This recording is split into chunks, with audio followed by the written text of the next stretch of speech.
मेघदूतम खंडकाव्य महाकवि कालिदास का एक अत्यंत चिरजयी खंडकाव्य है। आज उसी के 26वें पद की व्याख्या करने जा रहा हूं। इस मेरा जो चैनल है संस्कृत मंजरी के माध्यम से ये पद्य आप देख सकते हैं, सुन सकते हैं और उसकी व्याख्या का लाभ उठा सकते हैं। 26वें पद में विश्राम के लिए मेघ को यक्ष बताता है कि जब दशार्ण में विद्रवती का जल तुम पान करोगे तो तुमको कुछ विश्राम की आवश्यकता होगी। तो उसी नगर के निकट विदिशा के समीप निचेह नामक पर्वत पर तुम्हें रुकना होगा। क्यों? क्या विशेषता है? क्यों रुकेगा?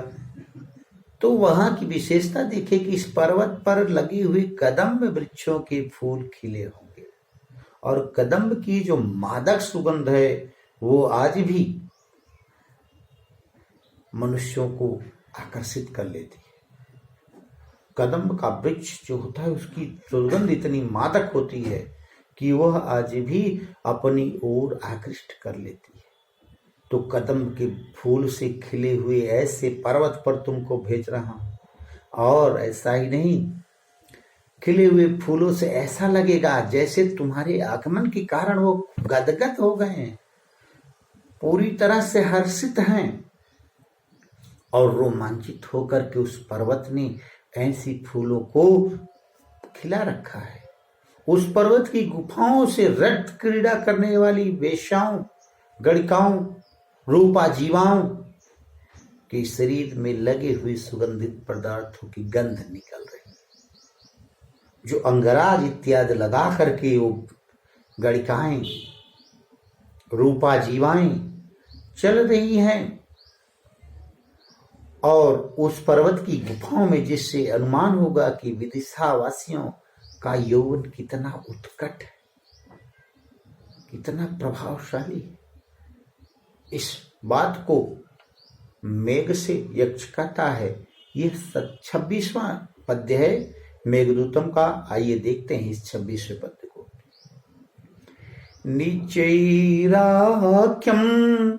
गिरिमधिवसेस् तत् विश्राम हेतु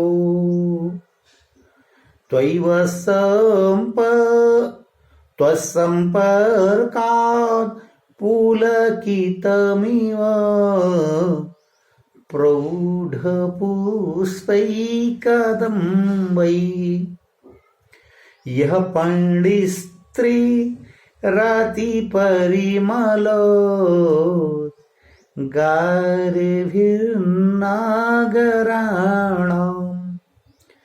मुद्दामाने प्रार्थयति शिला वेश्मभिर्यौवनानि मुद्दामाने प्रथयति शिला वेश्मभिर्यौवनानि। यह सुंदर पद्य मंदाक्रांता छंद है। इसके बाद आइए इस पद्य की अन्वय से व्याख्या देखते हैं।